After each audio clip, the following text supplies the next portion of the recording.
What's going on, y'all? I had a few minutes while I'm staring at brake lights. I just got an incredible opportunity to come up here to Kentucky, the Bluegrass State, one of my favorite places really I've ever been. Got to turkey hunt here a couple years ago and just kind of fell in love with the place. And my buddy Sean tagged out early this season on an absolute monster 189-inch 9-point. So he's tagged out and made the invitation, invited me to come up and hunt this cold front with him, and I am not gonna miss it. So very excited. My license is bought, everything's packed, my bow's been shooting well, and I'm just glad to be here. And I'm gonna be missing my family. My son's actually after his target buck today. He's hunting the same cold front that I am. So I look forward to seeing what he gets done tonight. Very proud of him and the time and effort he's been putting in this year. But I had to take advantage of this week because they don't always come. So I'm up here after anything big and mature. I don't have a specific deer in mind, but hopefully whatever walks in, I can keep my composure and get it on the ground and just have a great trip and enjoy this incredible cold front, because this steep drop in temperature, rising barometric pressure, combined with all the hard work that he's put into some of the areas that he's got to hunt up here, it's pretty special opportunity. So I'm excited to be here. Let's see what happens.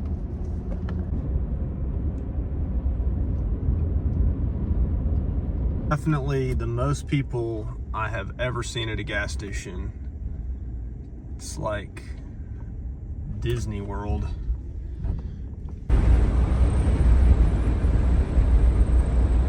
Corn is cut.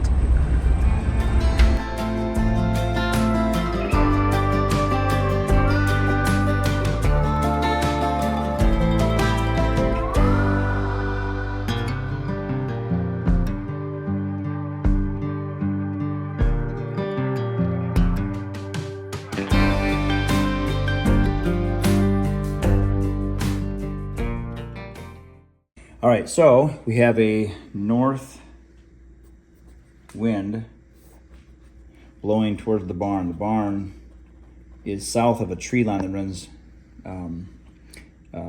north and south, and the wind's out of the north-northeast tonight, blowing towards the barn. So we're gonna come in to the barn, we're wrapping around, cut in this way. This buck right here on the computer screen, giant bodied 8-point, has been coming out every night in this direction.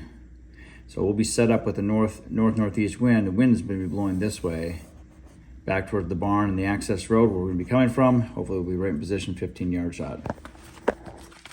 Do it.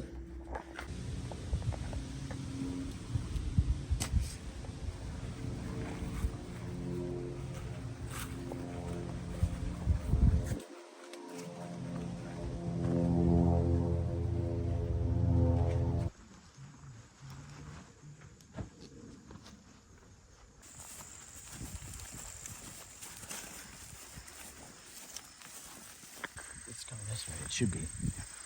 Yeah, it's coming from the northeast. So right here by the barn, it's all funky because of the building. It kind of blocks and makes the wind swirl. But that buck has been coming out in this northwest corner, this little tall pine tuber plot, just north of this tree line that runs north and south. And so we're gonna go on the west side of it, because he's been coming on the east side. We're gonna walk on the west side of this tree line, walk along a trail that I've already pre-mowed months ago. I'm going to cut in the timber so we don't intersect the trails that he's been using to enter the plot. And with the wind out of the northeast, it should be good.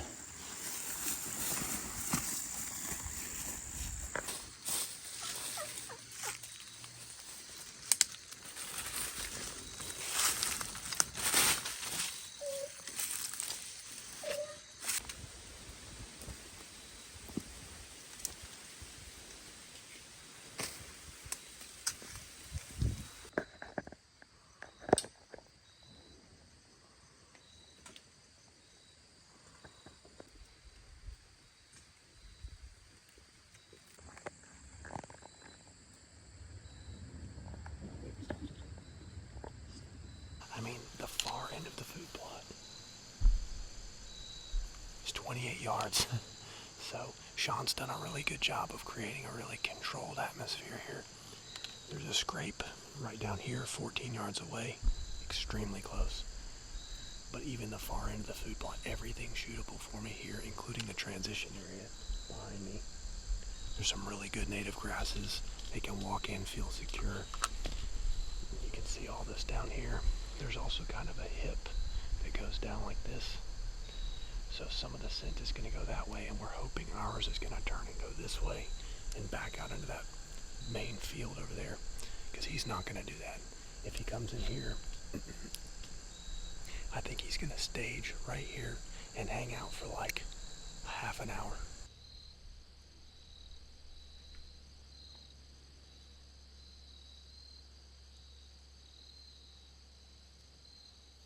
That's so cool. We're at the tom. There were 3 long bears in the group.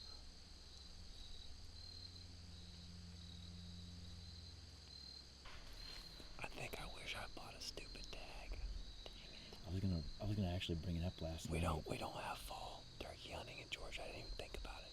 Yeah. It's so stupid. I definitely should have bought a combo.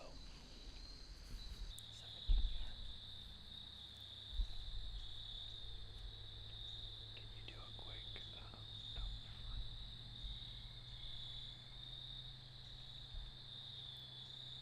Just be ready. Grab your bow. Yeah, watch.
Hunt 1 is in the books, and it was super fun.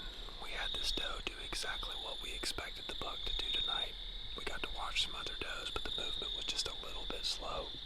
I am just loving this, though. We had so much fun. These deer came right underneath us. The doe and her baby circled us, never smelled us. At least never alerted, made it to the food plot. I'm ready to go get some food in my tummy. Fonta's got me a delicious dinner, I'm sure. And then we're gonna get up bright and early in the morning and hit it again. Knowing Shan, he'll probably have me up at like 4 a.m., so I'll see you then. You're done, day 2.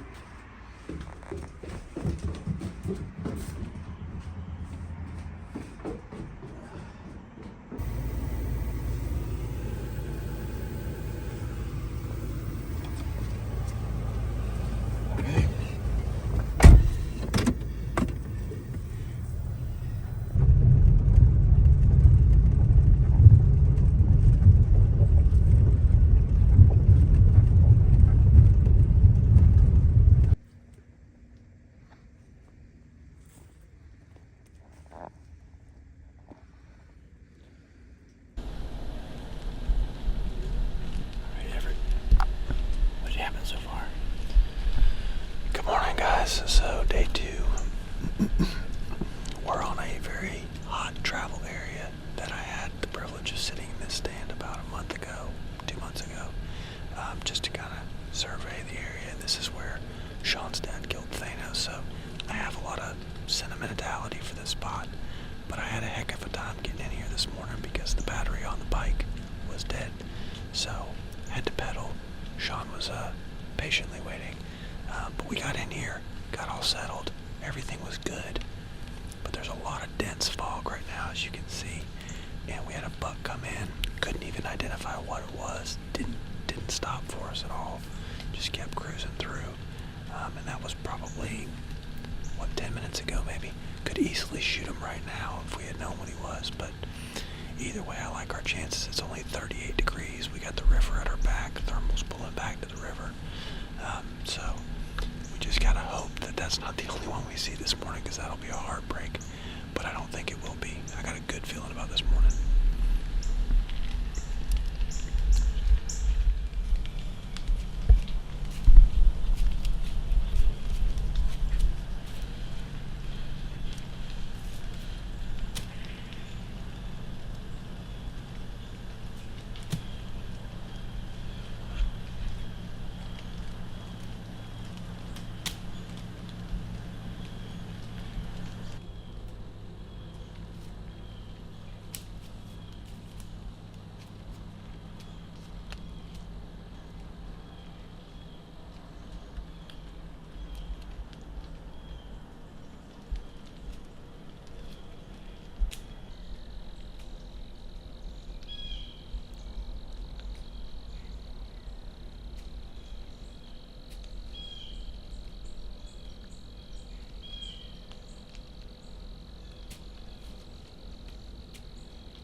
No. Good job, buddy.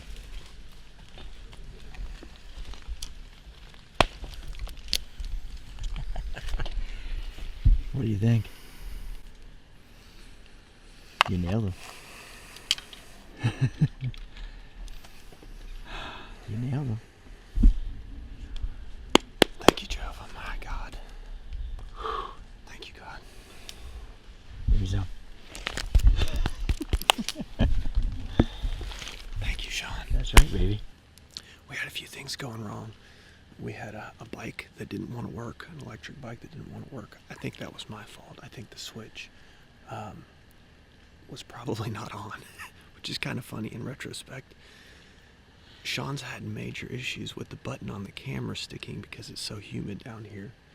Our rangefinders have not worked. I've got my old rangefinder. He's got this sweet, Vortex rangefinder, but it's so foggy in here. I had to guess at the yardage on that buck, but we've got a scrape out there that we were just estimating was 23 yards, not positive. That is a yardage that I love, though.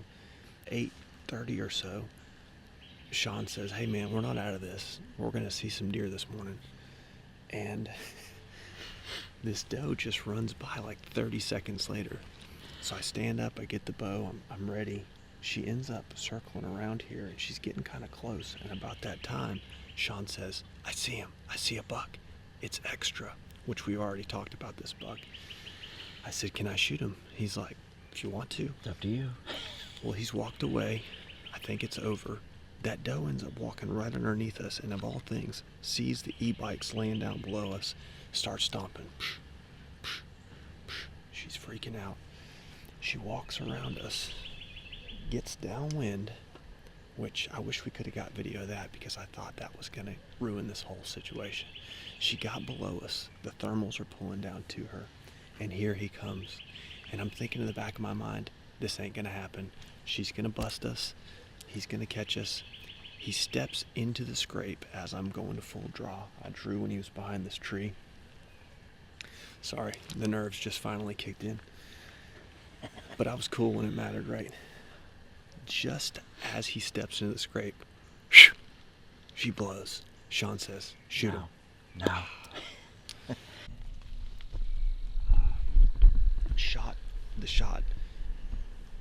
The shot sounded good. It felt good. Oh, you nailed him. I don't see my arrow though, which is a little weird. You nailed him. But he hunched like this, and as he was running, I could see a hole right here. So, Come on now. It ain't over yet. But You got him. I'll be honest with you. I had to make a decision on whether I wanted to shoot that buck.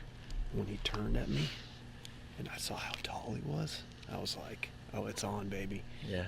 But ice in my veins when it counted. That's right, baby. Yes, but I mean, I'm a thankful man. This has been incredible, and now we get to just have fun. Yeah. Pressure's off.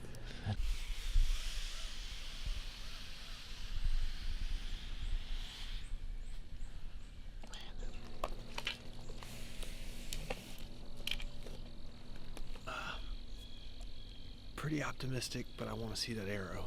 That always makes you feel better.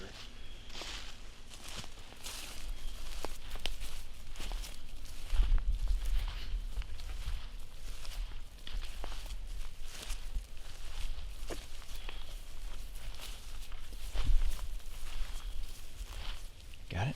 I'm just blind. The knock never went off. So. Let's take a look at the tail here. Pretty good looking blood, right? Yeah. Fairly bright, and I can't really tell if it's got bubbles in it, but it's the right color. What you think, Sean? Oh yeah. Yeah, he's down. Let's get some blood though. Let's get on the blood trail.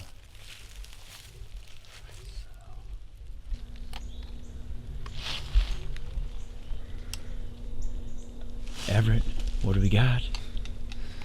Well, That's your first Kentucky buck? my first Kentucky buck. I can see him. Sean helped me trail him, and it definitely started to get better here toward the end. But I'm not gonna lie, I was just like, man, he ran uphill a little bit further than I thought he was going to. Let's go check him out.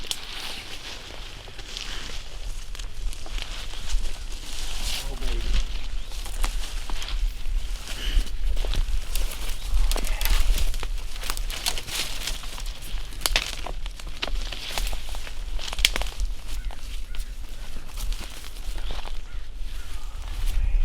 Or did he?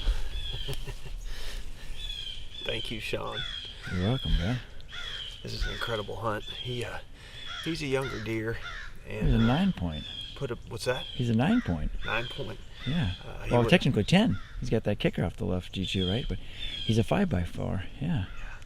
Super nice buck, and just a fun hunt. I mean, just a really, really enjoyable hunt. I'm glad everything went well. It was a blessing. This whole trip's been incredible, and this will be our first meat in the freezer for the entire year, which is great. Mama will be happy, and I got one more to be proud of. The Matthews has been really good to me. I'm glad I ended up getting set up with something that I'd be comfortable with, and it's a blessing. Yeah. I'm a grateful man. He's cool, isn't he? Let me see that little kicker off his left G2 there. Right here. That's neat, huh? That's awesome, man. So close together too here. This is pretty cool. I've never shot one that's got such a cylindrical kind of shape to the rack, and yeah, just a beautiful deer. Really, really proud, really happy. You got to be happy when things go this well, and we still got some time here to have some fun this weekend. I'm still gonna make it back for our services on Sunday morning. Nice. That's pretty incredible. And so yeah, this has been a blessing for me and my family, no doubt about it. Well worth the trip. Well Nice. worth the trip. Congratulations, buddy. Thank you, man.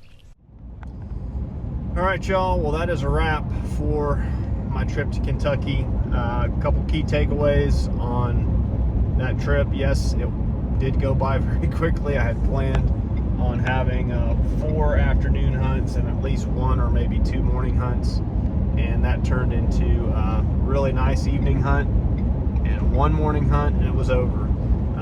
Shan Twit does a fantastic job setting up farms. He's got a business where he does land consulting, and if you want to check him out, maturewhitetailstrategies.com. Shan, S-H-A-N, Twit, T-W-I-T. He's on Instagram, YouTube. He's on Team 200. He's got a really good knowledge base, but just a few things that Sean has taught me and I was able to benefit from on this particular trip, and I've been actually applying for some success back at home in Georgia. Stand placement, access. If you can get to your stand, we used e-bikes this time, but often it's just using a creek or some way that you can slip in from behind your stand, get up, in the area that you're going to be harvesting a deer out of can be completely clean of any kind of scent or intrusion. First sits, that's huge. The place that I was able to hunt with him, because he's already tagged out, had never been hunted this season. So that's massive too, being able to get in, sit, get it done, get out, and have as little intrusion as possible. That was by no means the oldest or most mature deer in the area. I'm not going to pretend that it was, but it was a blessing for me and an opportunity that I was really grateful to take one of those deer off that property and to use that stand one time, and now it'll rest again until probably next year. So incredible opportunity again that I was given, but it's also a lesson for me to take home, and you can too. Be careful with your stand placement, be careful with your intrusion, have what he calls bulletproof access, which is definitely something I've been working on myself. If you like this video, please subscribe and like it. I would love to produce more content if it's something that's helpful and that you can enjoy. And in future videos, I'm going to talk about stand placement. I'll be using some of my spots down in Georgia. I'm going through the hills of Tennessee right now, headed home. And it's beautiful, but Georgia's a completely different state with different challenges. And I'll be glad to share that information with you if you'd like to watch. So please hit the like and subscribe button below. And season's upon us, so most importantly, get after it, get out there, go get them, hunt smart. Thanks for watching.